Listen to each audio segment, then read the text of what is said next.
સુરતમાં એક યુવકે ઝેરી દવા આપીને જીવન ટૂંકાવ્યું। આ ટીકડા છે, આ દવા છે મિત્રો, આ ટીકડાડી ખાઈને મરવાનું છે।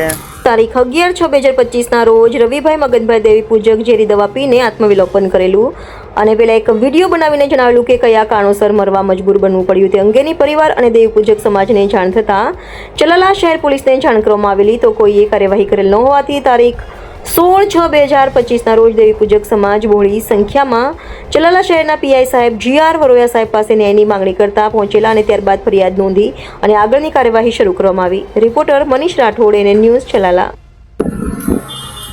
હાલો દેવી સલાળા, આ ટીકડા છે, આ દવા છે મિત્રો, આ ટીકડાડી ખાઈને મરવાનું છે। એટલે હું તમને એમ કહું છું કે આવું મારી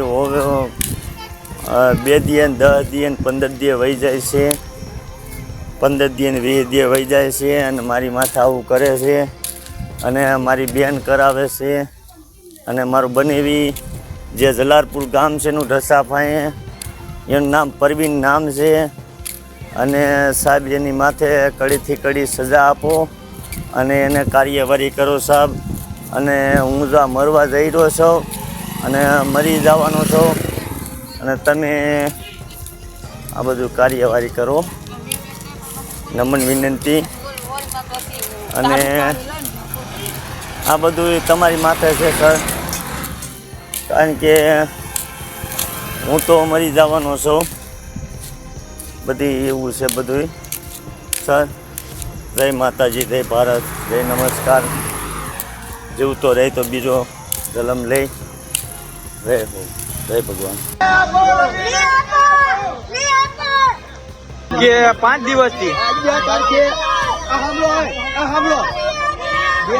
2025 અને 6ઠો મહિનો અને 11 તારીખે કિસ્સો બન્યો છે રવિભાઈ મગનભાઈનો। ટીકડા ખાઈને મર્યો છે અને 100 જમણ છે। આજ 16 તારીખ છે, 11 તારીખે કિસ્સો બન્યો છે। સલાળા પોલીસ સ્ટેશને 11 તારીખે રજૂઆત કરી છે, હજી કોઈ એની કઈ કાર્યવાહી આગળ લીધી નથી। અને આ બધા હેરાન થાય છે। કેટલા લોકો હેરાન થાય? હા બોલો।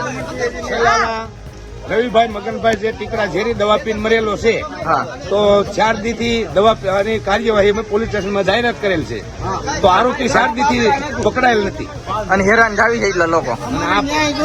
અમારે ન્યાય જોઈએ, અમારે રવિભાઈ ન્યાય વિડીયો દઈને ગયો છે કે મારો ન્યાય 6 દિવસનો સુસાઇડ કેસ છે, કોઈ ધ્યાન દેતા નથી, ક્યાંય FIR ફાટી નથી, કોઈ પણ વસ્તુનું કાંઈ કાર્યવાહી